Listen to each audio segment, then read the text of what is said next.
I'm in Florida. It's cold here today. Tried to do this video yesterday, but my phone ran out of storage space.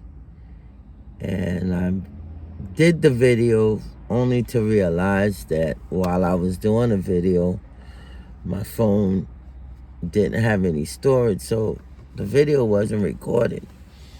So I'm here this morning, have another phone that has some storage, so I'm using that phone to do this video because I think this video is very important. When I did the video yesterday, I was a little bit hyped and probably a little bit more energetic to start this video out, but I'm gonna try to see if I can portray or bring across to you how my feelings are about what I'm getting ready to talk about. Getting ready to talk about this mass deportation that Trump feels that is necessary, and this is what he needs to do. I think it's wrong.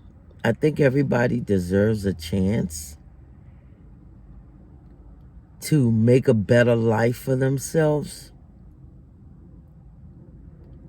And there are a lot of people out there who feel like other people aren't deserving of certain things because of where they come from or their culture or the color of their skin. But I believe that everybody deserves a chance.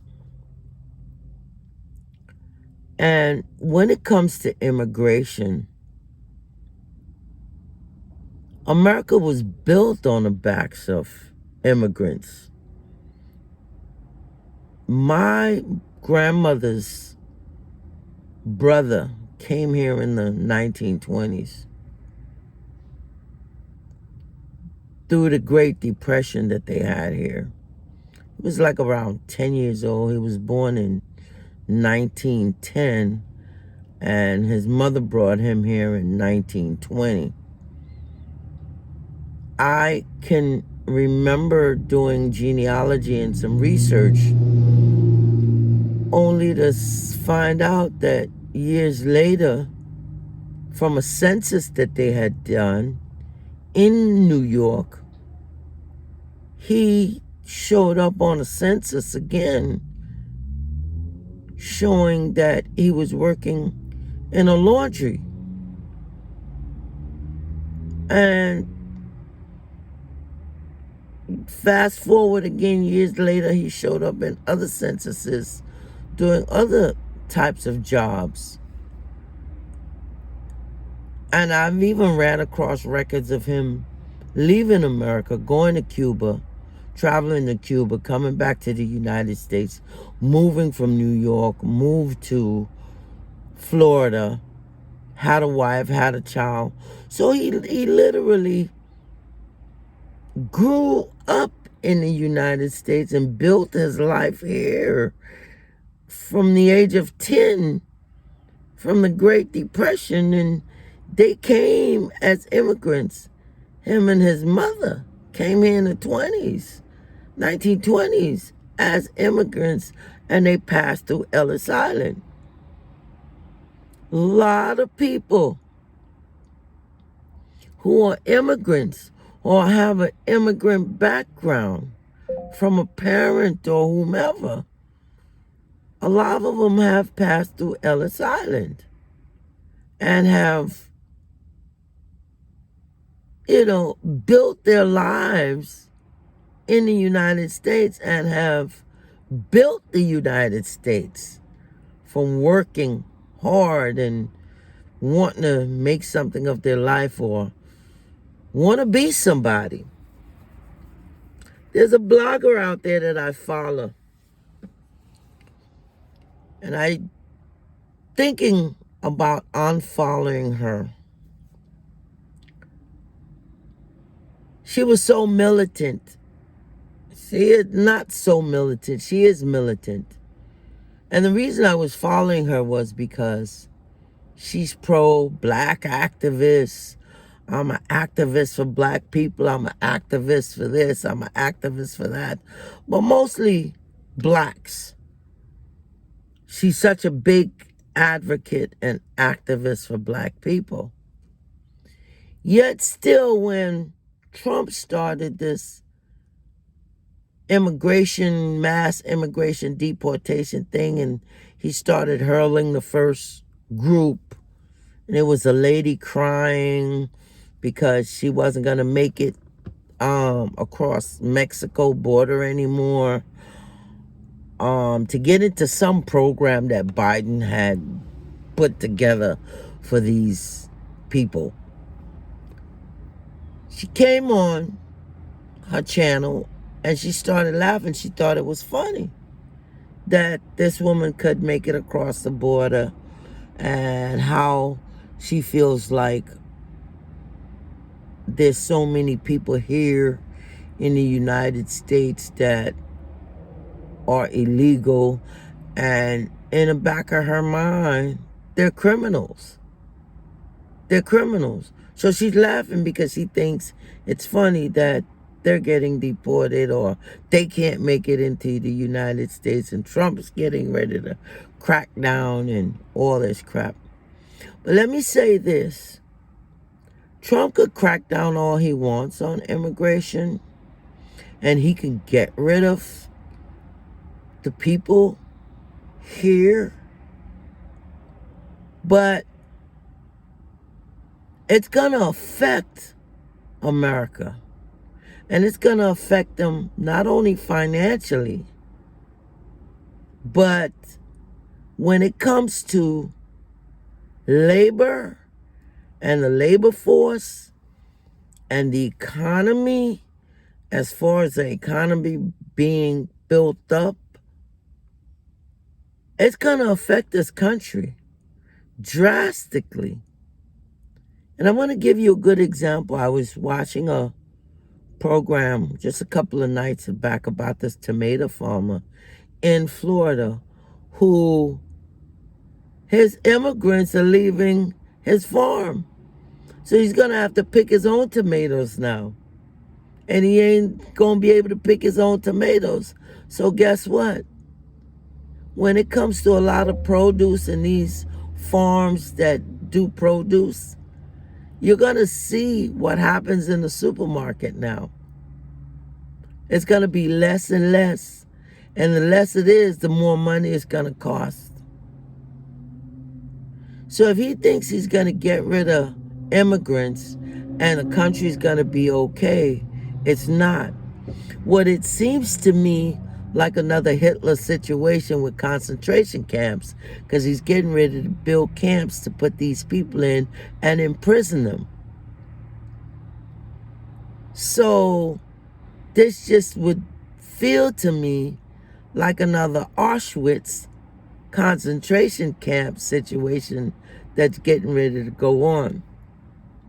But how as a country, America, have gone out and pillaged other countries like third world countries and have taken everything from them and left them in poverty, like a country like Haiti.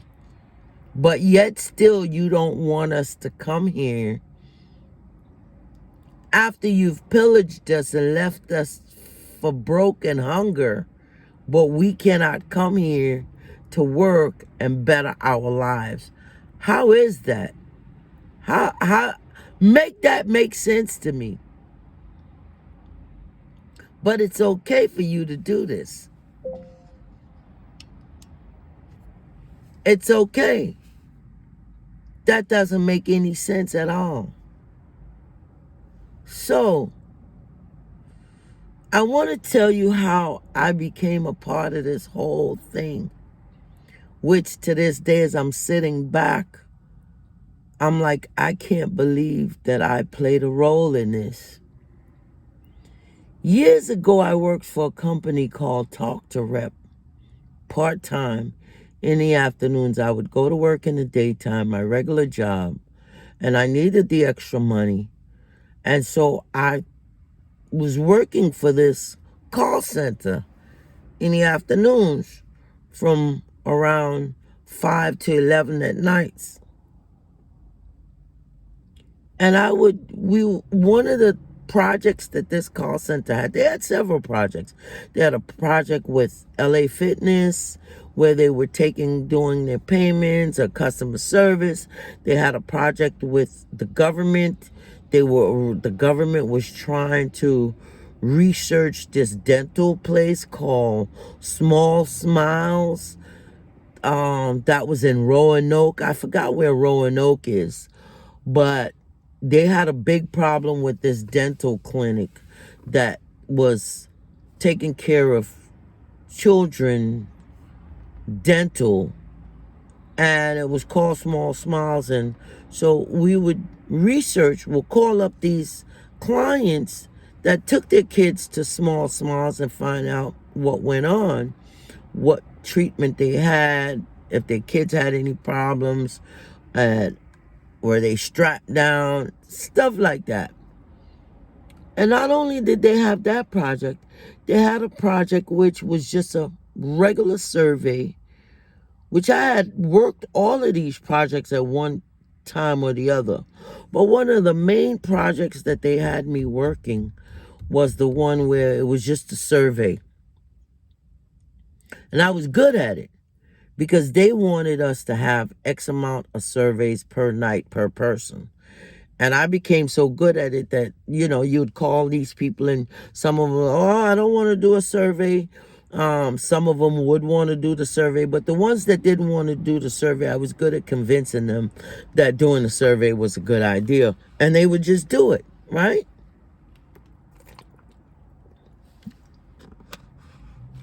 So, one of the things that I found out on this survey, or that I was noticing on this survey, that one of the questions were, how do you feel about immigrants being in this country? Do you want to see them stop bringing immigrants in, or should immigrants be deported? Something on the lines of that. I don't remember exactly, but it had to do with getting rid of immigrants in this country. And I was so shocked to see the amount of people that believed that they didn't or didn't want immigrants here in this country. Their response to that question was they didn't want immigrants here.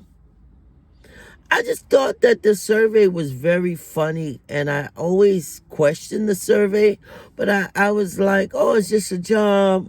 I just found it weird, but then again, I was like, why would they do a survey like this, but not really realizing the big effect of this survey? Fast forward years later, when Trump got in power the first time, his first term, I was like, oh my God, these surveys that this company was doing, or maybe 50 million other companies, not just Talk to Rep, but other companies may have had the same survey or other surveys related to this.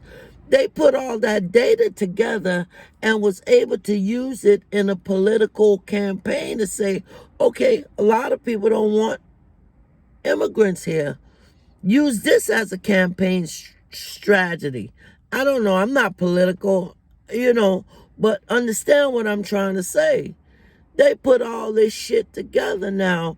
So they've got all this data from all over, not just on that, but on other things. I just want to say and to make that point clear.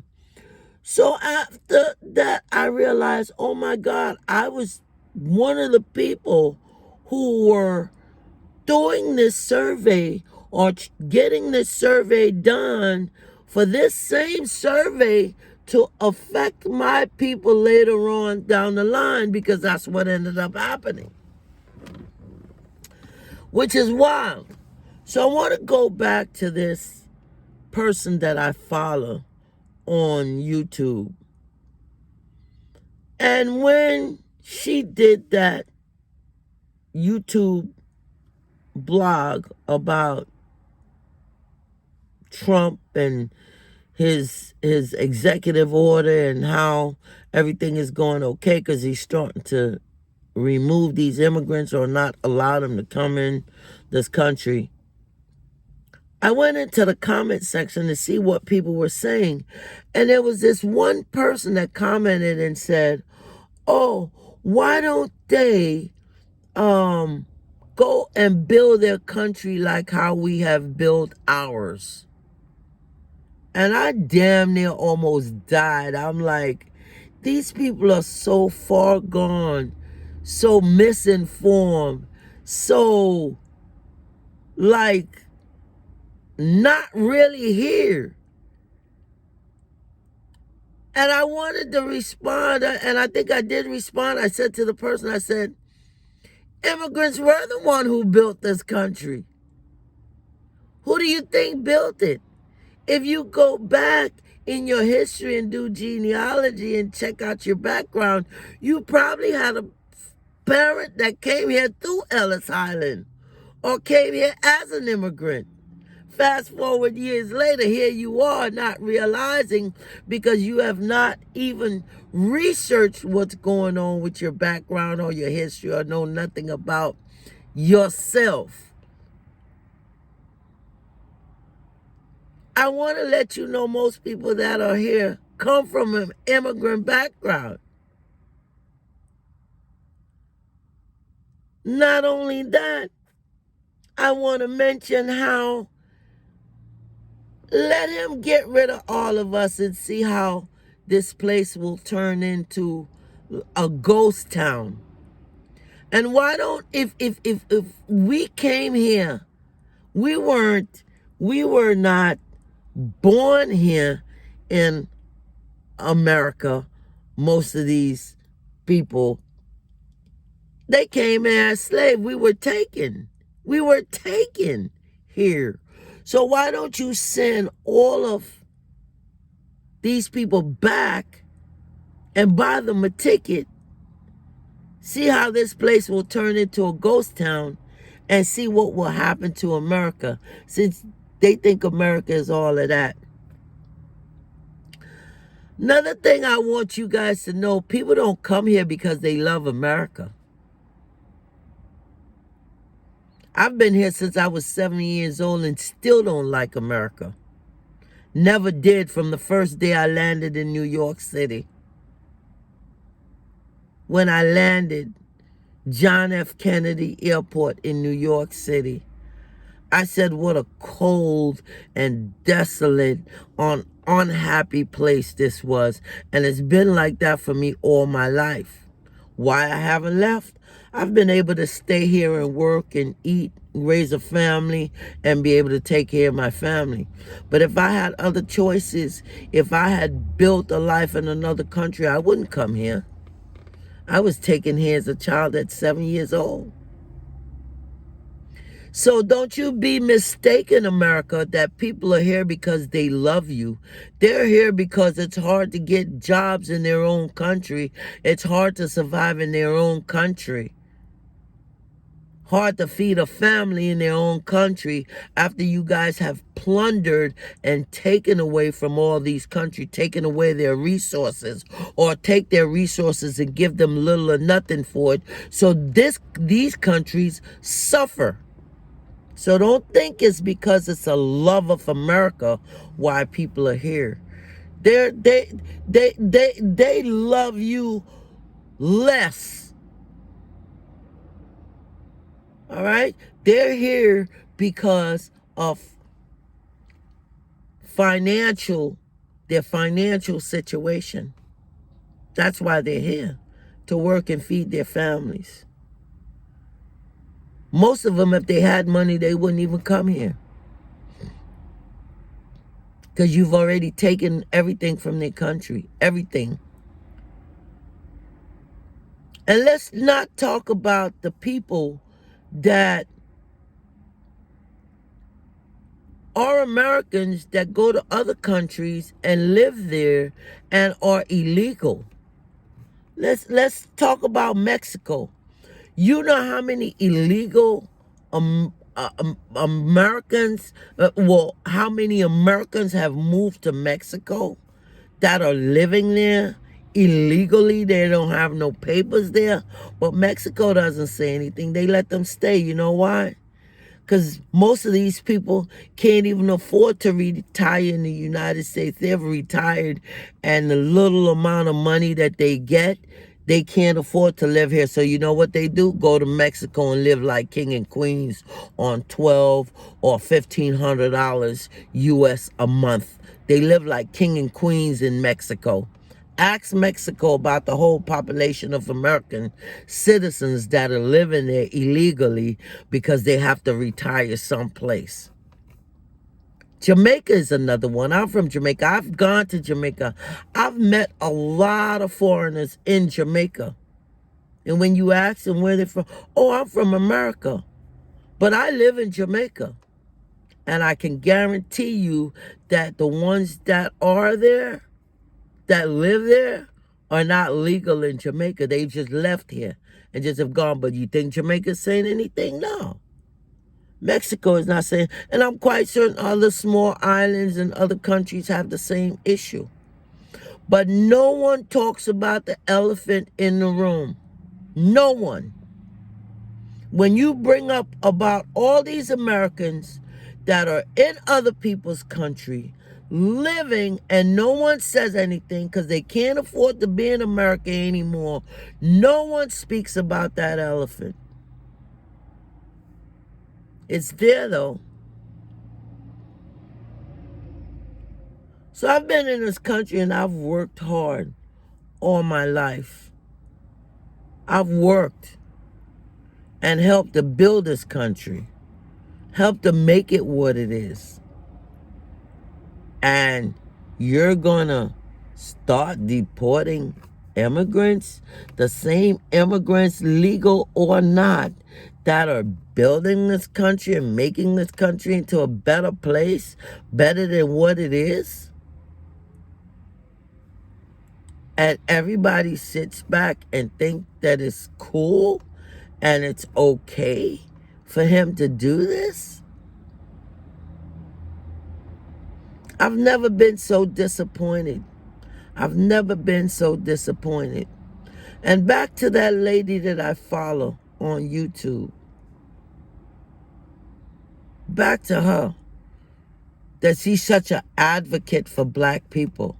Are you an advocate for black people when it suits you? Or are you just an advocate for black Americans? Because if you're an advocate for black people, you should be an advocate for black people for all over the world, not just a direct set of black people. And she's so ignorant that if you even said to her, Mommy, just go do some research. Check your genealogy. Check and see if you had anybody that was an immigrant that came to this country. Because I'm quite certain she had. Quite certain she has. You understand? And she a black woman, but look like she's white. So she's had to have something. Some history from Africa somewhere. Like me. My grandmother was a white woman. You know why? Because my great-great-great-grandfather was a white man from Scotland. So my grandmother's father was a white man from Scotland. So my great-grandmother was a white woman. My grandmother was a white woman. But we never looked at them at a new color. We never knew color. It was after I gotten older, in my 40s, that I decided, let me do some genealogy. Let me see if my family was in slavery. My family was never in slavery, not on my mother's side. Because if you saw my mother looked white as hell. So we're all coming from some type of immigrant. Because how did this white man from Scotland end up in Jamaica to create my great grandmother and my grandmother and my mother to where I'm at now? And I want these white people in America, these Caucasians, that think that it's okay for him to do this because they're so magnified. I'm going to make up my own word now. They're magnified. Slavery didn't end with black people. Slavery has grown into incorporating the poor whites also. So slavery is not just dedicated to blacks, because they realize that some blacks look white. So the ugly word slavery has incorporated poor whites.